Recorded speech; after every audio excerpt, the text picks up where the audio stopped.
Welcome back to another video, Cinephiles. I'm Robbie. And I'm Jeremy. And today we're doing our spoiler review for Thor Ragnarok. We've already done a non-spoiler review that's up on our channel right now. Go check it out if you haven't seen it. Or if you just want to have our thoughts on the film without having anything ruined for the film.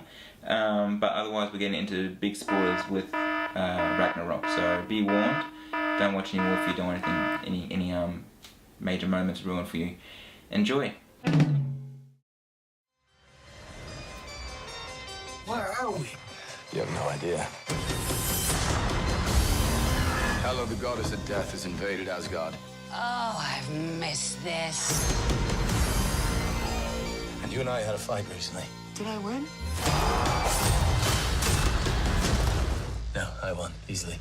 Doesn't sound right. Well, it's true. Alright, so jumping straight into spoilers. This hammer being smashed isn't really a spoiler, that's in the trailer. No. The first major spoiler I'd say would be Hela, Cate Blanchett's character, her relationship to Thor and Odin.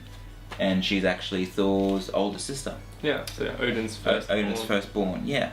I think it's a bit of a reference to Norse mythology. I don't really know much about it. I don't know much about it either, and I never really read Thor in the comics, Yeah. so I'm not too sure. Yeah, so I mean, she might actually. I mean, she's the goddess of death. Yeah. So yeah. she probably, if anyone knew what Norse mythology was, I'm sure they would have stumbled across Hela as a character. Yeah. And been like, oh, that's Thor's older sister. Maybe. Yeah. I'm not sure. Maybe that's the case. I guess the other big spoiler is pretty much at the exact same time, because it's what frees Hela is that Odin dies within the first 10 minutes of the film. Yeah. It's a bit like when you first get introduced to Anthony Hopkins, he's not exactly playing Odin. No. It's Loki playing Loki. Oh right, yeah. I was thinking about yeah. It's Loki disguised as Odin. So it's like you see Anthony Hopkins, you're like, this doesn't feel like Odin. When I first saw it, I was like, that's not Odin. Like, this is the first time we see Loki since the Dark World. Yeah. So I forgot that that last time we saw Loki, he had assumed the throne as Odin. Yeah. So that actually threw me off a bit. I was like, why is Odin acting so weird? That's what I thought. And then literally 2 seconds later, I was like, oh right, that's right, because Loki's in charge now. Yeah. That was a really hilarious bit. There's 2 cameos in that scene. Oh, man. I don't know how, it wasn't until afterwards in the film I was like, oh, you'd see them and them. I was like, huh? Wait, okay. So, Matt Damon? Matt Damon. You missed? I missed Matt Damon. How did you miss And I missed Sam Neill.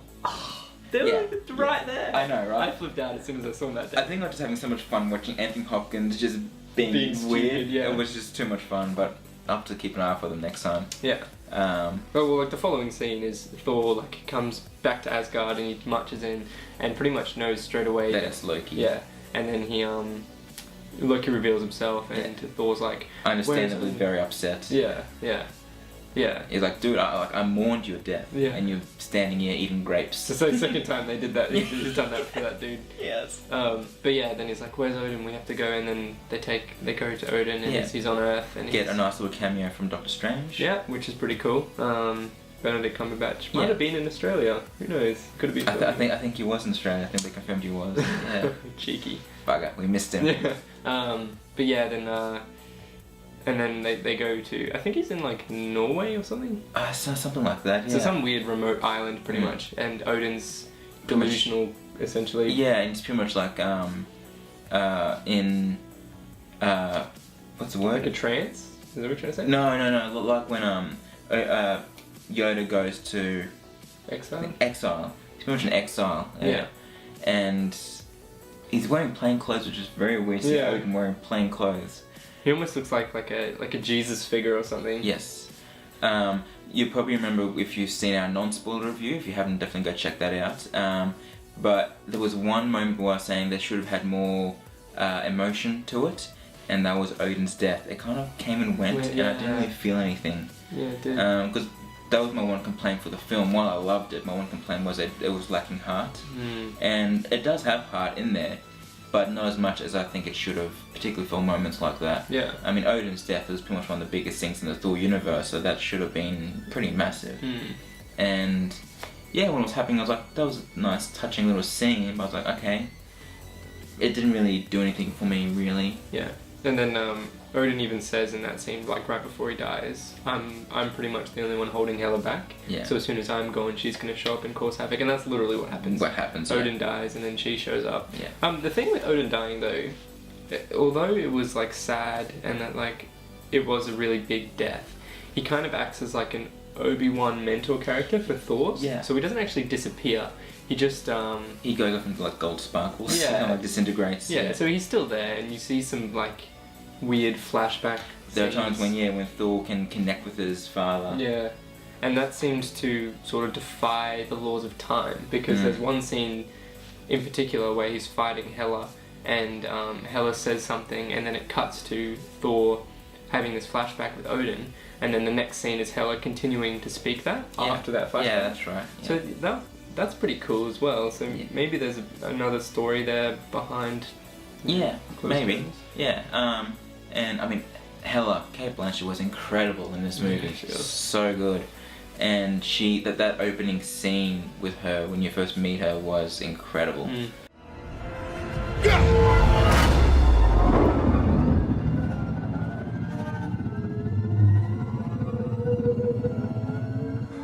It's not possible.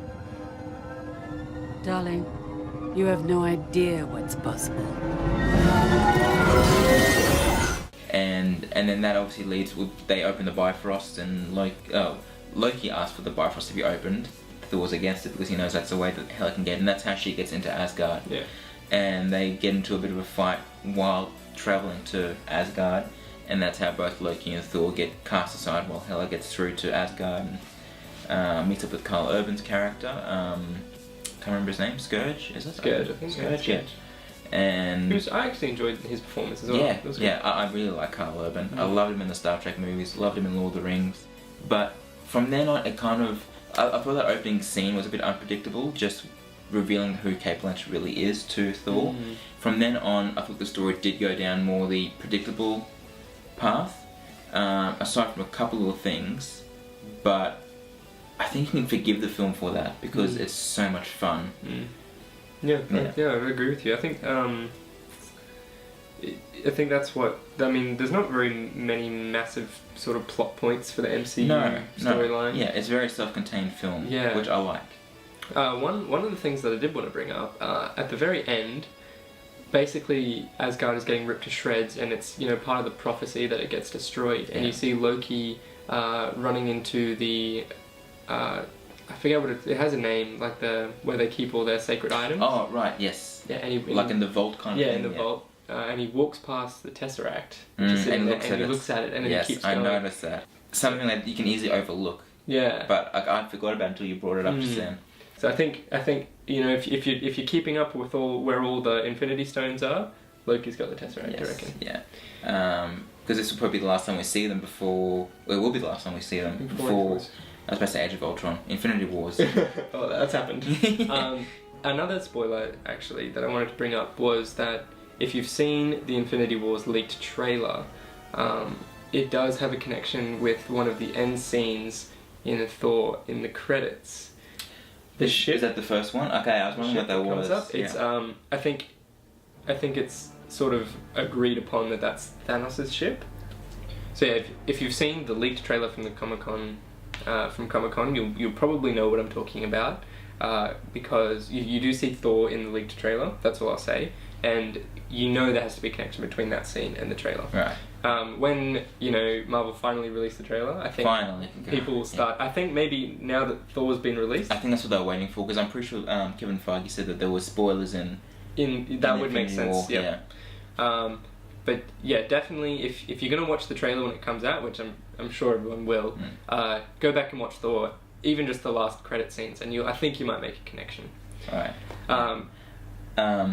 Another big, it's not really a spoiler, but fun little thing, which actually isn't mentioned in Ragnarok, but that I found out, is that apparently Jeff Goldblum's character is the Collector's brother.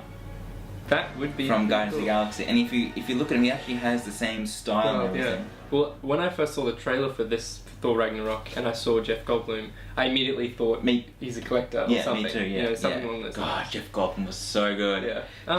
Actually, there's another spoiler that we haven't talked about. Is everyone dying on Asgard. Yeah. The Thor's whole clan. I forget each one of their names. Yeah. The only one we don't see is Lady Sif. Yeah. Apparently Jamie Alexander had conflict with scheduling, so she couldn't appear in the film. But everyone else, they all died brutally. Yeah, and quickly, like they were nothing. Yeah. Literally just in and out scenes. Yeah. Which I guess is probably this, like, I mean, you can't call them big deaths, but they did play pretty big roles in Thor. Yeah. And they were just, killed off. Like nothing. Yeah, very much. I guess that was a way to sort of show Hela's power without killing off major players. Yeah. But yeah, she just showed up and stole the show. Oh yeah, she was fantastic. I did think that her scenes were a little bit too different sometimes to the rest of the film. Like her scenes were very kind of like traditional Thor, very theatrical and not over the top, but very grand. Yeah. And then you get to the Hulk bit, and it almost feels Hulk and Thor bit, and it almost feels like a low budget film even at times. Yeah, like a mini match almost. Yeah. Yeah. That was my other little slight complaint with the film, which I couldn't really get into with the non-spoilers, because Kate Blanchett, she wipes out everyone, and it feels like really grand, but then doesn't really build to anything overly big by the end. Like there's a big escape and everything, but considering the film's called Ragnarok and it's about the Norse apocalypse, it never really felt like that. Like the Battle of New York in Avengers felt much more peril, colossal. Like colossal. Felt like there was more peril than here. And maybe it's because they were putting a lot more comedy into it. I would love to see more of that big dog. Oh yeah, it was cool. That bloody dog isn't dying. So many good one-liners. The humour in this movie is so spot on. It is just incredible. I feel like he wasn't holding back. Like with his other films, they're almost like PG rated sort of things, but this one he just went full out. It's just so good. I mean, like we said in a non-spoiler one, Taika Waititi is just brilliant with this stuff. Yeah. And his role as Korg. Hey man. Piss off, Goose. It's dark. Oh my god. I pulled you off.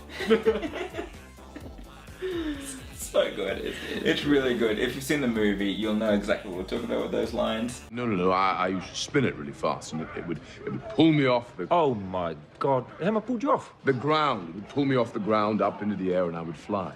And then, like I said before, Jeff Goldblum was brilliant in this movie. He's been Jeff Goldblum, but just more quirky and eccentric. And I couldn't tell half the time if he was actually being a villain or if he's just being a pain in the ass. Being a prick. Yeah, because even when they do the revolution against him, he's like, you need to have someone to revolt against. So well done everyone. Yay me. He's a very self-obsessed character, which was fun. Is he any kind of a fighter? You take this thing out of my neck and I'll show you. Oh, listen to that. He's threatening me. Hey, Sparkles, here's the deal. If you want to get back to place, Asgard. Asgard! Any contender who defeats my champion, their freedom they shall win. Fine, then point me in the direction of whoever's ass I have to kick. That's what I call contender. Direction would be this way, Lord. Loki! And I guess the last kind of big spoiler is that Thor loses his eye. Yeah, just like Odin. He essentially becomes Odin. Yeah. And that's kind of like what they were hinting at. Yes. After Asgard, gets destroyed. Asgard isn't a place, it's a people. Yeah, it's like the people of Asgard are Asgard. Yes. So he was with the people that escaped, and he had like that whole walk of fame, walked up to the throne, which wasn't really a throne, it was just a seat at the front of the ship, and he sat down, and I think Loki or someone says, "You look a lot like him," and it's because he's got the eye patch. Oh, that was a great little moment. Yeah. Here we go!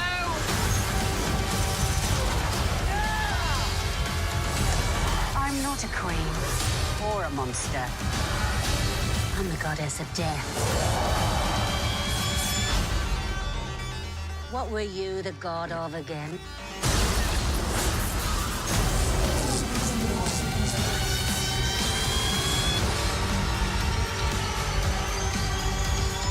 Alright guys, that's it for today. Thanks for watching. Let us know what you thought about the spoilers in Thor Ragnarok. Go ham in the comments, because this is all spoiler zones at the moment.